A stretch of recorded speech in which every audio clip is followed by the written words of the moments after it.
Donc, Beshem Hashem, Na'asim Nasliach, Alim Latroufa, les lettres de Rabbi Nathan. On est parachat Roukat. On va essayer d'embrayer quelques lettres. Parachat Roukat, Rabbi Nathan, il a écrit plusieurs lettres qui sont relativement courtes, donc peut-être qu'on va en faire plusieurs. Mais on ne peut pas passer à côté, parachat Roukat, d'un Likutei Halachot, que probablement on va le dire plusieurs fois parce qu'on lit aussi la paracha de Parashat Para avant Pessah. Alors, Bezrat Hashem, c'est pas étonnant que quand on étudie les livres de Rabbi Nachman, on dit cette notion plusieurs fois par an. La para, c'est quoi? On avait dit le tzaddik émet. Dans chaque génération, le Zohar HaKadosh, il dit expressément qu'il y a un tzaddik debout, pas juste quelqu'un qui est enterré comme Rabbi Shimon Bar Yochai, comme Rabbeinu. Il y a, en plus de ces tzaddikim exceptionnels, il y a dans chaque génération un tzaddik qui est debout, qui n'est pas enterré. Et ce tzaddik-là, dit Rabbi Nathan, c'est la paradouma de la génération. Ça veut dire quoi? Ça ne veut pas dire qu'il se sacrifie pour les autres, ça c'est une notion, c'est évident. Il est là pour s'occuper de nous. Ça veut dire aussi qu'il veut nous faire avancer, il veut nous purifier. Alors, tu vas me dire, mais halachiquement, c'est la même chose. Oui, halachiquement, on est les mêmes. On n'a pas le droit d'aller au mont du temple. Un Kohen, il n'a pas le droit de manger de la trouma parce qu'il est allé voir le Gadolador. Il veut nous faire progresser spirituellement. C'est une purification spirituelle qui n'a pas d'incidence halachique pour l'instant.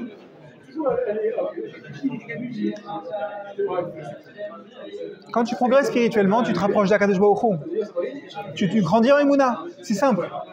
Se rapprocher d'Hachem, grandir spirituellement, ça veut dire grandir en Emouna. Ça veut dire faire rentrer la Emouna dans ta vie de manière plus concrète, plus totale. Tu n'as pas, comme il dit Rav Arush, ta Emouna, elle n'est pas que quand tu viens à la choule, que quand tu fais la tfila. En hébreu, sa phrase, elle est percutante. Une fois, Rav Arush, il était il donnait un shiur dans une école Haredi, une école a priori orthodoxe, et il dit האם הקדוש ברוך הוא לא נמצא כשאתה סוגר את הסידור? האם הקדוש ברוך הוא לא נמצא? Quand tu fermes le sidour, est-ce que Hachem n'est plus là? Bien sûr que non, Hachem il est là tout le temps. Mais est-ce que toi tu as conscience qu'Hachem il est là quand tu fermes le sidour? Est-ce que tu te sens connecté à Hachem que quand à partir du moment où tu dis Hachem Sfatai et jusqu'à Oseh Shalom? Est-ce que tu crois que Kadosh Baruch Hu, il est moins présent quand tu as fini le jour de Kippour et que pendant que tu étais en train de prier les tefilot de Kippour, il est plus présent? Non, Hachem, il est présent tout le temps. Mais la question c'est, est-ce que toi tu as été perméable, tu as laissé Hachem entrer dans ta vie? Ok? C'est connu.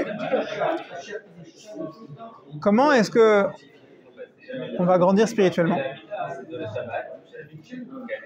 Grâce à la notion de la paradouma.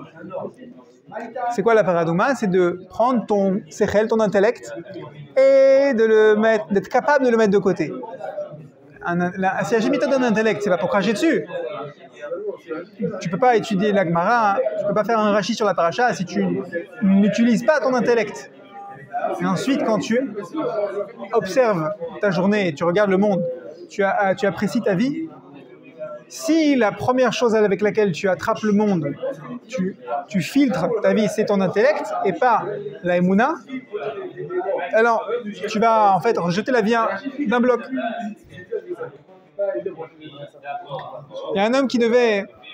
J'ai entendu ce shiur sur Torah Anytime qui a été diffusé aujourd'hui, Rav Binyamin, j'ai oublié.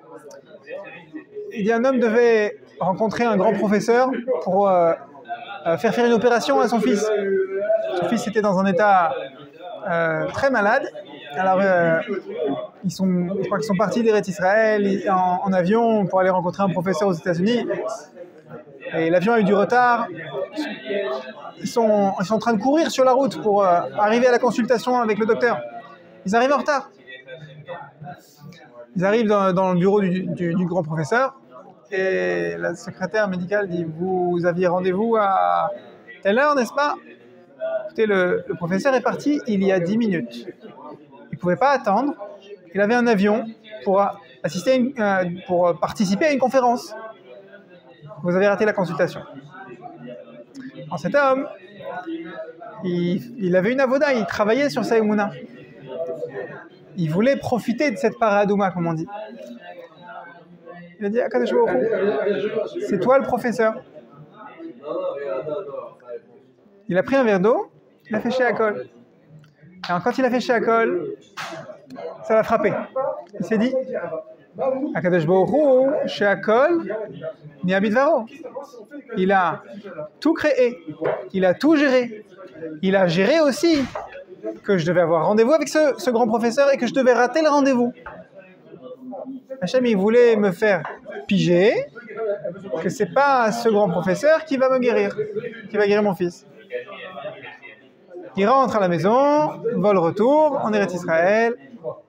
Il rencontre un autre médecin qui fait l'opération, son fils guérit, il est matov. On lui demande, pourquoi est-ce que tu avais besoin d'aller faire ce Sheakol aux États-Unis? Tu aurais pu le faire de ta maison. Ça aurait été la même chose. Non. Et ça s'appelle quoi? Ça, c'est le chidouche de Rabbi Nathan sur la paradouma. Rabbi Nathan, il dit dans l'Écouter à la Chot, on retrouvera la référence Bezrat Hashem. Comment est-ce qu'elle devait se faire, la shrita de la paradouma? Elle devait être à Yerushalayim, à part celle de Moshe Rabbeinu, elle devait être sur le Har HaZeitim. Donc, c'est un endroit qui est aujourd'hui dédié aux tombes, donc à l'impureté. Mais elle devait, donc, et surtout, même si tu dis qu'à l'époque il n'y avait pas de tombe, c'était en dehors du Har HaBayit, donc l'endroit de la Kedusha de Yerushalayim. Tu aurais pu dire que la paradouma, tu lui fais sa shrita dans le Beth Amikdash. Non. Ok, alors, au moins dans les portes du Beth Amikdash. Non. En dehors de l'enceinte du Beth Amikdash. Donc dans le contraire de la Kedusha. Bien sûr, il ne fallait pas qu'elle soit etméa. Mais tu ne peux pas la faire n'importe où dans un endroit chol. Tu dois faire la shrita dans un endroit où on peut voir toutes les portes du Beth Amikdash jusqu'au Kodesh HaKodashim. Pourquoi? Pour que tu comprennes, pour que tu exprimes, que tu te concentres sur le fait que tu as envie de progresser spirituellement. Tu veux regarder ton objectif. Cet homme-là, son objectif, c'était que son fils guérisse, et donc il était en train de se rapprocher de la consultation avec ce grand professeur. Et Hachem lui enlève. C'est-à-dire que Hachem lui fait la shrita. Hachem le prive de son objectif. Pour lui faire sentir que, en fait, ce que lui pensait être son objectif, c'était qu'un moyen. Et qu'il faut qu'il regarde encore plus loin. Il faut qu'il vise plus loin dans la Kedusha. De manière générale, dit Rabbi Nathan, quand tu vises un objectif de mitzvah, la santé, c'est une mitzvah. Ça peut être le limoud, ça peut être se marier. J'avais un shidour et c'était la fille parfaite. Morav m'a dit vas-y. Et quelqu'un qui fait un lachon hara sur le khatan.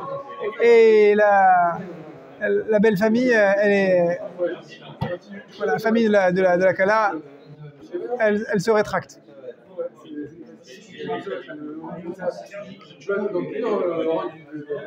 Le bonhomme, il a l'impression qu'on lui fait la shrita.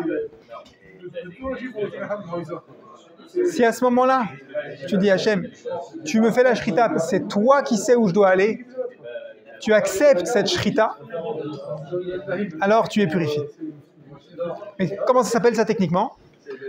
Tu jettes ton intellect, tu arrêtes avec ta grille de lecture. Donc,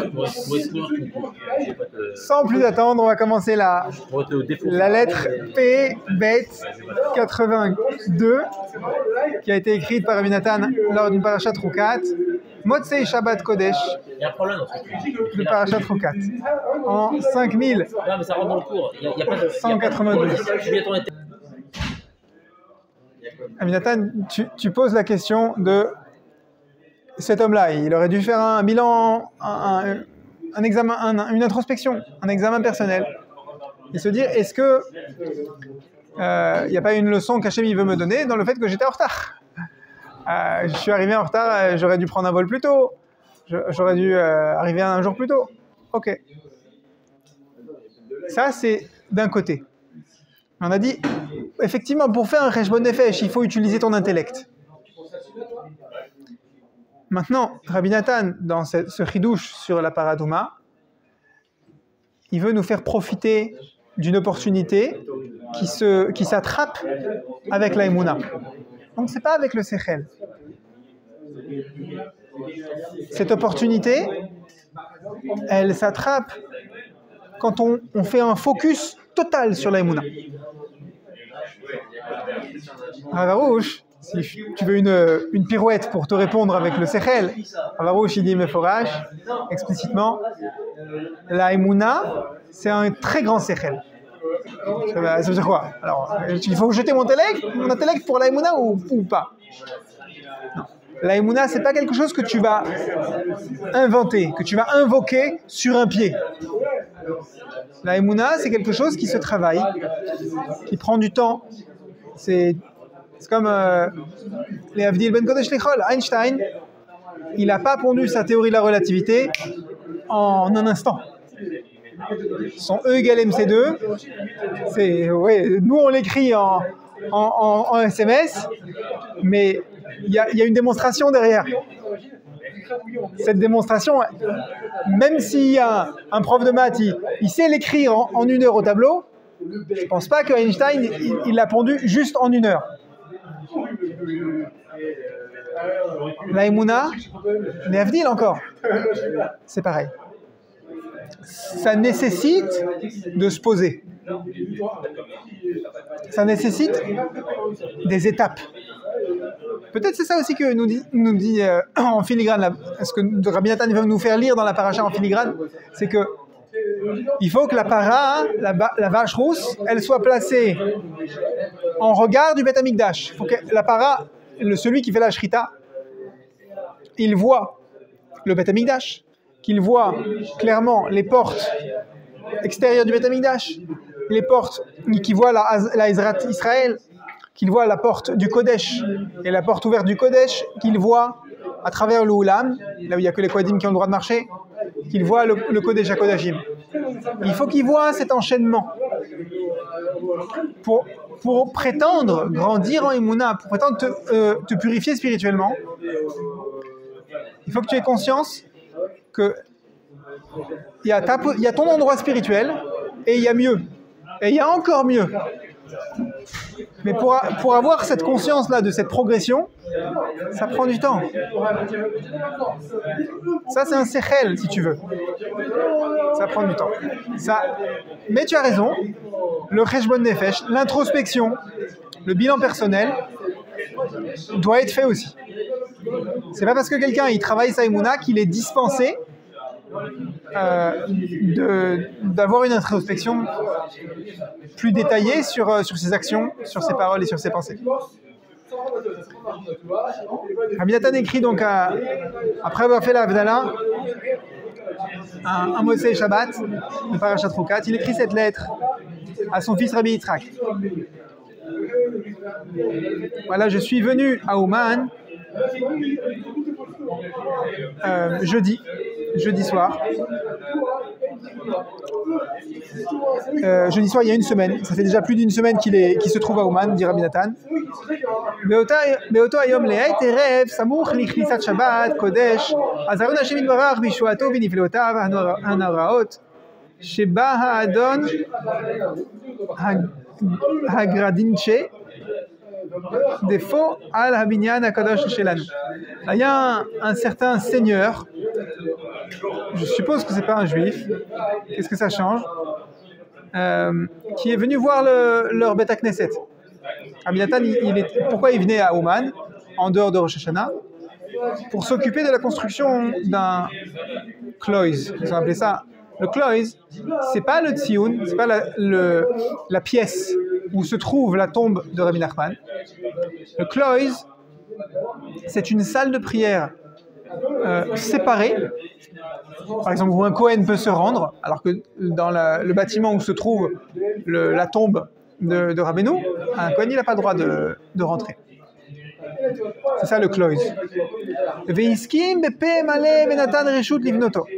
Donc ce seigneur local, ce Hadon, il a donné expressément la permission que nous construisions, nous poursuivâmes la construction de notre kloïs, de notre Beth Midrash.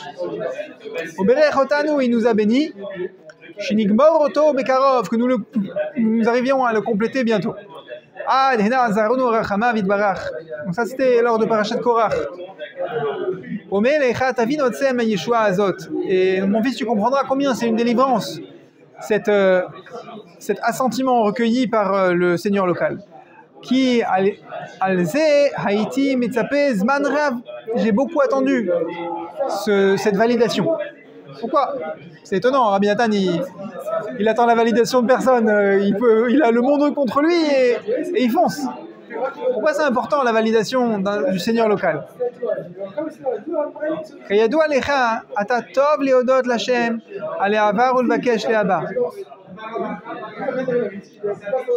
Il n'explique pas pourquoi est-ce que c'est important.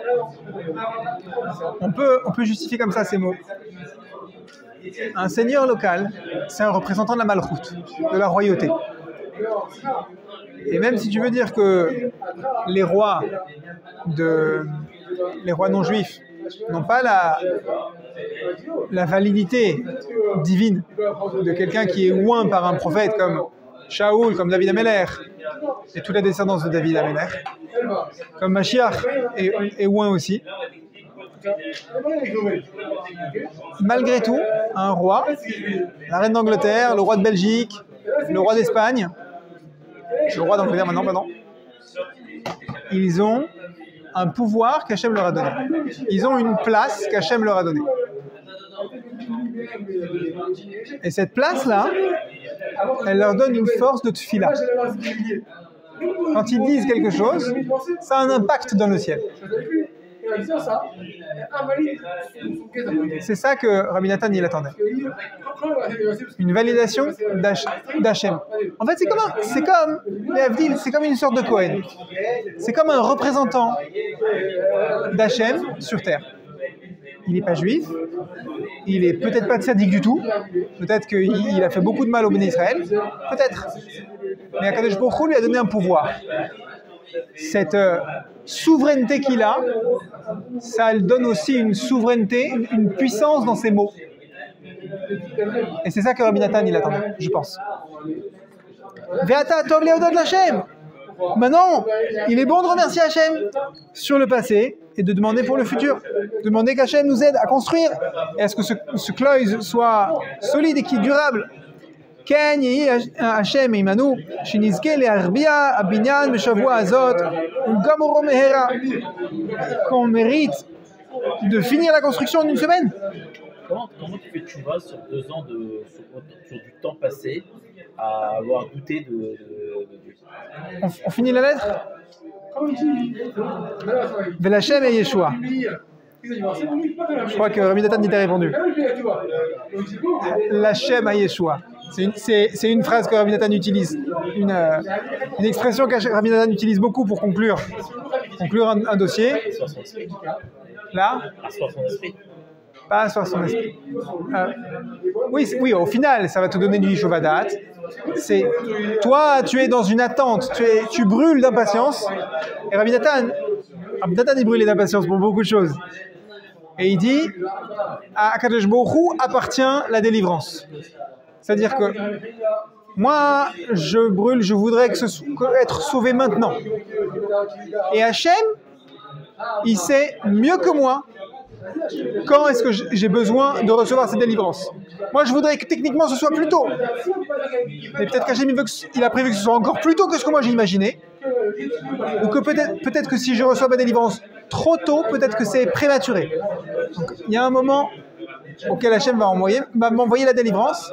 Et c'est ça le meilleur moment. Et moi, je m'appuie sur Hachem pour recevoir la délivrance au bon moment. Et donc maintenant, je déconnecte mon esprit de cette question. Donc ça donne du Yishuvadat. ומחמת אפיסת כלי כתיבה אי אפשר להעריך. J'ai plus d'encre, dit Rabbi Nathan. J'ai plus de papier. וגם על ידי הישועה הזאת ראוי לכם להתחזק בהשם ולפתוח בו תמיד, שבוודאי יגמור גם עם כל אחד ואחד בפרטיות פעולתו הטובה אשר התחיל להפליא עמנו. Fais connaître cette bonne nouvelle aux gens de Takehila à Breslev. Apparemment, Rabbi Yitzhak, il habitait à Breslev. Donc c'est la même ville où habite Rabbi Nathan à ce moment-là. Et fais-leur savoir que notre local, notre Kloïs, il est en construction et qu'ils doivent placer leur confiance en Hachem pour que cette construction arrive à son terme très bientôt.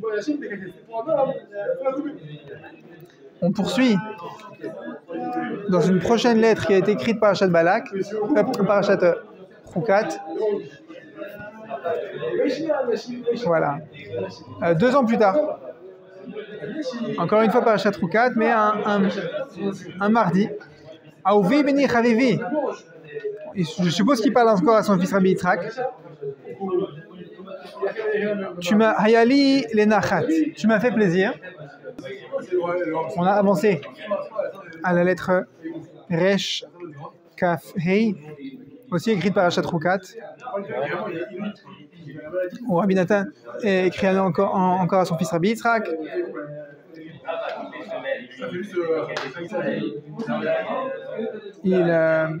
Il parle pendant un grand paragraphe d'abord d'un sujet entre les gens de sa communauté. Et enfin, il insiste sur le point que Anashim Achim Anachnu.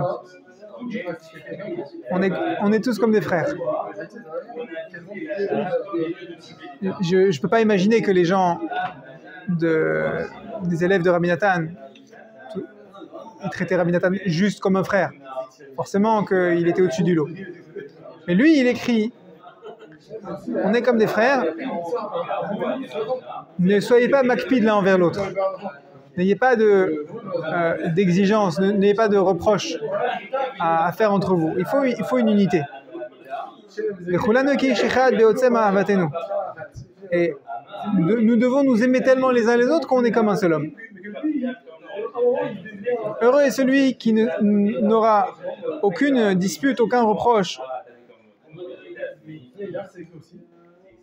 envers sa communauté, en particulier les élèves de Rabbeinu, en particulier les Breslevers. Et si tu dis que j'ai du mal, franchement, ne pas être makpid, ne pas tenir rigueur à qui que ce soit, j'ai du mal. Alors appuie-toi sur Rabbeinu. Rabbeinu, il a dit: Ani nahar amtaer mikol aktamim gamarti vegmor natzarti vanatseach. J'ai fini, je finirai, j'ai terminé, je terminerai, j'ai gagné, je gagnerai. Et Simcho al Korchi Agadol. Pourquoi vous vous inquiétez? Mais achar she'ani olech lifnechem. Si tu as du mal à passer une épreuve, sache que tu ne la passes pas seul. Rabbeinu, il t'a donné des outils pour passer tes épreuves. Et c'est pour ça que tu rencontres des épreuves aussi dures. C'est parce que tu as les outils pour la passer. Dans les enseignements de Rabbeinu. Ve'ata beni, dit Rabbi Nathan à son fils. Renforce-toi, chazak ve'ematz ve'samach nafshecha bechol ma defshar. Renforce-toi de toutes les manières possibles. Renforce-toi dans quel but? Chatov ve'echol, achila u'shtia u'malbushim shel Torah u'tfila u'mitzvot. Attrape une mitzvah et mange-la. Déguste-la. Attrape un limoud, attrape une prière, attrape une mitzvah. Mais attrape-la bien. Et déguste, mange-la, consomme-la.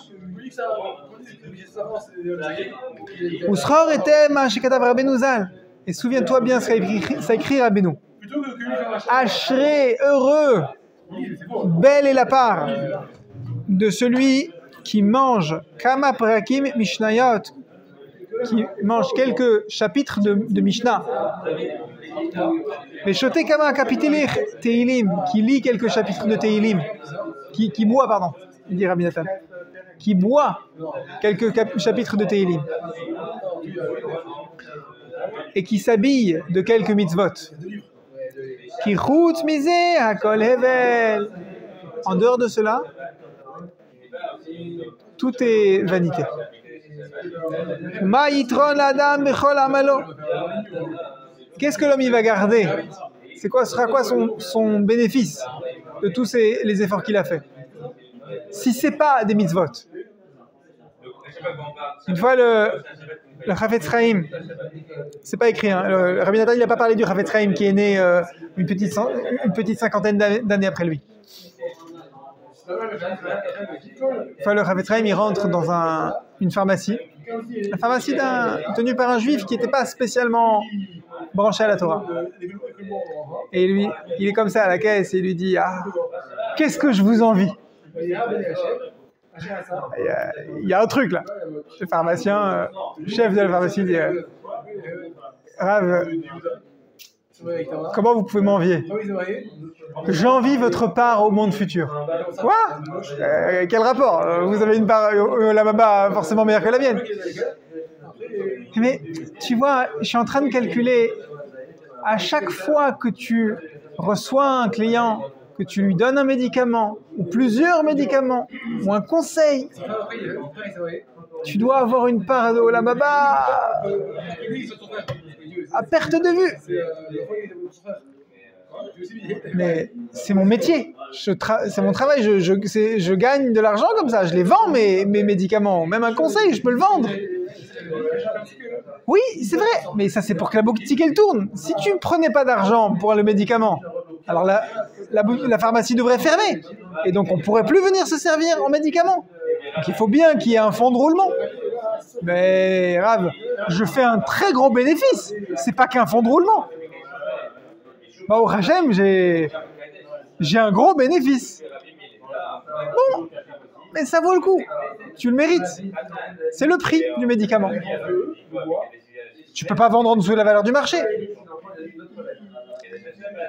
Tu sais quoi? Rien que si tu avais l'intention de faire un chesed en vendant le médicament, même si tu gagnes beaucoup d'argent sur tel et tel médicament, cette mitzvah de chesed, elle va te propulser spirituellement, elle va t'habiller d'un habit de mitzvah absolument somptueux.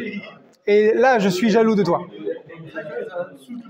C'est rentré, ça a piqué ce pharmacien et il est devenu fou.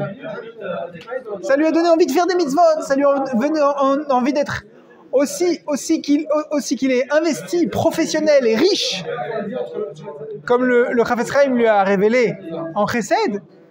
Imagine un bonhomme, il vient et te dit vous savez que dans ma banque, vous avez un compte avec 2 milliards. Ah bon?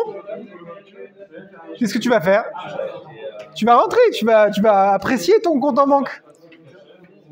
Qu'est-ce que ça va te faire? Il y a un passouk de Michelet, si je ne me trompe pas, de Shlomo Meler en tout cas, qui dit Oev Kesef, celui qui aime l'argent ne se rassasie pas d'argent. Les Mefarshim, là-bas, ils disent c'est celui qui aime l'argent spirituel, les mitzvot. Il ne sera pas rassasié des mitzvot. Si on te fait connaître que tu as un pactole spirituel, et vraiment, comme le Chafetz Chaim qui arrive à te faire sentir que tu es propriétaire d'un grand pactole spirituel, ça te donnera envie d'en avoir encore plus.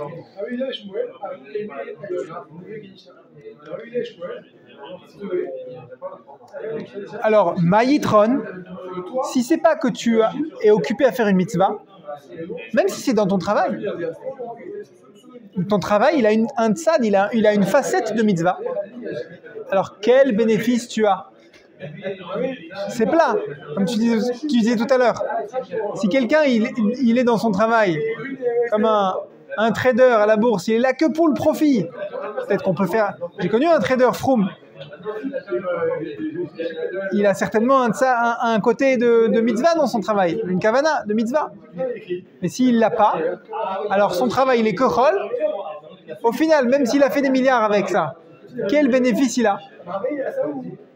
Si tu as une occupation et que tu la fais pas, tu n'es pas conscient d'un aspect de mitzvah dans ton occupation, tu vas prendre le métro et ça te prend tant d'heures chaque semaine. Quel bénéfice il y a? Mais si dans le métro, tu fais attention à tes yeux, sans parler que tu étudies et que tu pries, si c'est possible.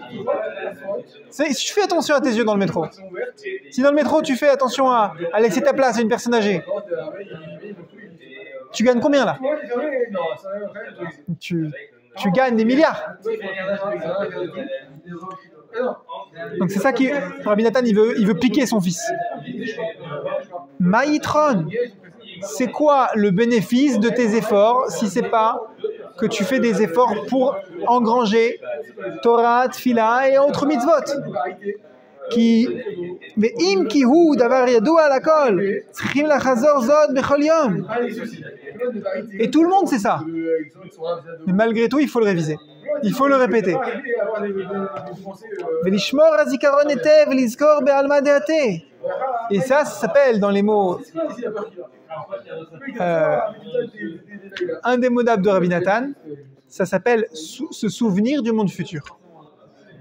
Se souvenir qu'il y a une valeur spirituelle à ta vie.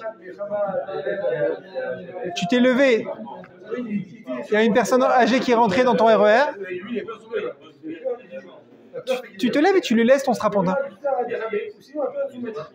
Ça vaut quoi ça? Ça dépend de la kavana.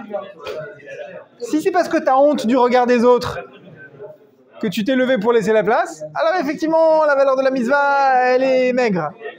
Si vraiment tu te dis, les shem yichud kutchem lechou, je fais une mitzvah de chesed. En plus, je vois que j'ai une kippa sur la tête, je montre le bon exemple. Bah, tu viens de passer de millionnaire à milliardaire? Non, j'ai reçu des... La kavana, c'est que tu comprennes que derrière ton acte, il y a une portée spirituelle. Tu vas me dire, bah alors, je suis intéressé. Non, c'est pas pour le Olam Haba que tu es en train de te mettre en banque. C'est pour te souvenir que ton acte, il a une vérité, parce que c'est Akadosh Baruch Hu qui te demande de le faire. Parce que cet acte, il te connecte à Hachem, il te connecte à la vérité, il te connecte à la volonté d'Hachem. C'est de la Emouna, c'est comme ce qu'on disait tout à l'heure sur la Paradouma. Tu parlais des ouvriers qui sont venus chez toi. Alors toi, tu leur fais le chesed, de les recevoir bien, et donc de dire, regardez, un Ben Israël, il reçoit un des ouvriers chez lui, avec considération, avec tu as de l'empathie, c'est un être humain, il est venu le ventre vide, il arrive à 8h du matin chez toi, tu lui donnes à boire et à manger. Eh bien, c'est pas juste, oh, regardez, chez les Juifs, on a de l'empathie. Non, tu es en train d'émuler Hachem. De reproduire le comportement, tu es en train de t'approprier les valeurs d'Hachem, de montrer de la compassion. C'est pas juste que tu montres de la compassion. Tu peux montrer de la compassion en prenant conscience, en intériorisant dans ton cœur que cette compassion, elle appartient à Hachem. C'est pas que tu mets le maillot du PSG, Fly Emirates, ou un maillot bleu ciel ou un maillot vert et rouge, on s'en fiche. C'est que tu mets le maillot d'Hachem. C'est pas pour j'ai le maillot d'Hachem, je veux tel numéro. À chaque fois que tu fais une mitzvah, tu t'imprègnes du maillot. C'est pas écrit Zidane sur le maillot, c'est écrit ton nom à toi. C'est que mamache, le maillot, il t'appartient. Et c'est plus je veux être un fan de tel joueur. C'est toi le joueur. Tu es l'équipe. C'est ta valeur à toi. Tu te l'appropries. Maintenant, vivre comme ça s'appelle se souvenir du monde futur, dit Rabbi Nathan. Il nous reste quelques lignes.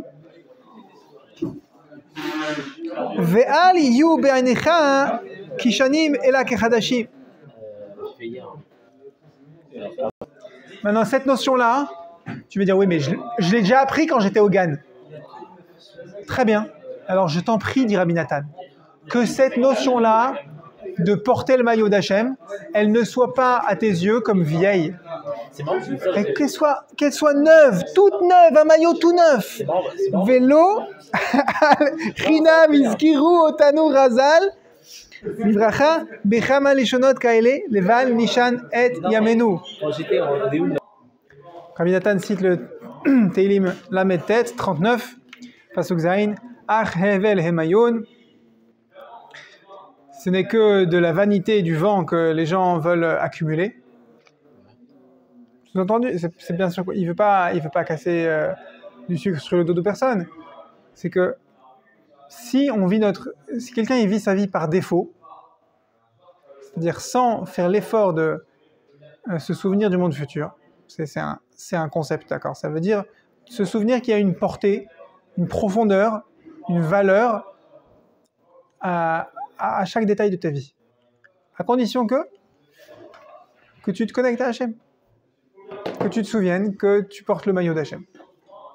Qu'Hachem, il veut te le donner. Il veut que ce soit ton nom sur le maillot. Et pas que ce soit un déguisement. Ach hevel bene Adam. Kazav bene Ish. Par défaut, notre vie, c'est du mensonge. C'est quoi le mensonge? C'est qu'un être humain, il n'est pas fait pour accumuler de l'argent. Il y a mieux que ça. J'aime bien citer la statistique. Les écureuils roux stockent les noisettes en vue de l'hiver. Je n'ai pas étudié ça, mais il paraît que les écureuils gris, ils sont meilleurs que les écureuils roux à trouver les cachettes. Alors, les écureuils, là où les deux populations sont présentes, les écureuils roux font des stocks, et lorsque l'hiver arrive, ils arrivent à retrouver environ 50% des stocks qu'ils ont fait. Il y a 50% de stocks, je ne sais plus où je l'ai rangé celui-là. Et les écureuils leur tapent les 50%. Un être humain, si déjà un écureuil il sait mettre en banque des noisettes, tu te doutes qu'un être humain il est fait pour faire un petit peu mieux que juste mettre en banque. Même si c'est de l'or, des diamants et des bitcoins. Ça va, il y a mieux à faire quand on est un être humain. Il y a mieux à faire que d'amasser du vent. Alors qu'est-ce qu'on va amasser? Des valeurs. Et on ne va pas les amasser, on va se les approprier. On va changer. Un être humain, il est fait pour changer. Ah, Hevel Kol Adam. Verroulé. Shlomo Amelech, il a dit dans ces mots, comment est-ce qu'il a ouvert le livre de Kohelet? Hevel Avalim, Amar Kohelet. Hevel Avalim, Hakol Havel. Tout est vanité. Tout, Tachat Hashemesh. Si tu déconnectes un acte d'Hachem, de la finalité de la vie, alors c'est du vent. Le pharmacien, c'est du vent. Mais s'il a l'intention de faire une mitzvah de chesed, alors c'est des milliards. Spirituels, ça vaut des milliards. Rabbi Meir, Kitziem Sifra de Yov. Rabbi Meir Balanes, il rajoutait ce commentaire à la fin du livre de Yov. Sauf Adam Lamout. C'est-à-dire, c'est réjouissant. La finalité de l'homme, c'est de mourir. Alors quoi pourquoi c'est du moussard, ça? Ashremi Shamalo Batora. Heureux est celui qui met son effort, pas dans de la vanité, mais dans une connexion avec l'infini, avec quelque chose de. Et Rabbi Nathan dit donc c'est comme ça pour tous les livres de Moussard. Mais la cerise sur le gâteau, Ah, chetzot le'atzil et atzmo afilu apachot shvaprotim. Mais où est-ce que tu trouves des conseils pour sauver ton âme, pour te sauver? C'est bien de dire que il y a de la vanité dans le monde physique, et que si ce n'était pas pour la dimension spirituelle de ce monde n'y vaut rien.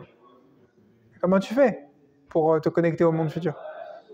Comment tu fais pour vraiment entériner, enregistrer dans ton cœur que Kadosh Baruch Hu, il est derrière chaque petit acte que tu fais. Il t'attend. Et tu peux te connecter à lui. Rabbi Nathan, il rappelle, même le plus petit des plus petits, grâce au conseil de Rabbeinu, il peut se connecter à Hachem. Il n'y a pas besoin de devenir un grand tzaddik, de devenir Shomer Shabbat pour commencer à kiffer Shabbat. Bien sûr, il faut être Shomer Shabbat. Mais avec un petit peu de Shmirat Shabbat, tu peux déjà commencer à kiffer Shabbat. Mais il faut des etzot pour ça. Dans le départ, j'ai ramené également le... Heureux est celui qui attrape les conseils de Rabbeinu, parce qu'il trouvera toujours chaussure à son pied. Il trouvera toujours un conseil qui lui permettra d'attraper de l'éternité. Même si tu es face, pour refaire le lien avec Parashat Rukat, même si tu es face à quelque chose qui est incompréhensible, où ton Yetzer Hara, il t'attrape, il te secoue, il te dit « Mais cette mitzvah, elle est stupide !» Ah oui, c'est vrai. D'après l'intellect, la mitzvah de la paraduma, elle est pas en contre-intuitive. Elle est absurde. Non, mais... J'ai jamais vraiment eu cette impression. C'est Rashi qui te le dit. Rashi, il dit, il y a une petite voix. Je sais plus quel Rav disait. Donc, la paraduma, elle est critiquée par les nations, par cette petite voix en nous, qui n'est pas notre conscience, qui est notre Yetzer Hara, cette grosse voix, et qui nous dit, c'est absurde franchement. C'est cette mitzvah, et puis tu sais quoi, toutes les autres mitzvot, c'est absurde. Oui, il y a une dimension absurde. Et c'est dans la dimension absurde où tu as une chance de plus facilement mettre ton intellect de côté et de mettre ta émouna en avant. Et c'est quoi la émouna? C'est te souvenir que c'est Akadosh Baruch Hu qui fixe les valeurs de chaque chose. Et si te lever de ton strapontin pour donner ta place à une personne âgée, c'est la volonté d'Hachem, c'est pas parce que c'est bien d'après ta compréhension. C'est parce que Kadosh Baruch Hu a décidé qu'il faut le faire. C'est une halakha. On doit se lever devant une personne âgée pour lui céder sa place quand il n'y a pas de place dans le RER. Pas parce que c'est un juif, parce que c'est une personne âgée. Même s'il n'est pas juif. C'est une halakha. Cette annulation de ton sechel, quand tu accomplis un acte, ça te purifie. Le sechel, on ne veut pas le jeter avec l'eau du bain, mais il y a des moments où il faut qu'il se mette en veilleuse. Ces moments-là, il faut savoir les attraper, les activer et en profiter pour grandir en Emouna. Et cette finesse-là, peut-être c'est sur ça on peut dire que Rav Arush il dit la Emouna, c'est un grand sechel. C'est-à-dire que c'est une finesse de savoir mettre son intelligence de côté. C'est une intelligence de mettre son intelligence de côté. Et une fois que tu sais faire cette prise de karaté spirituel, alors, Baruch Hashem, tu vas grandir. Que nous méritions chez Nizke d'apprendre comment on se donne les moyens de grandir spirituellement. Par la Emouna.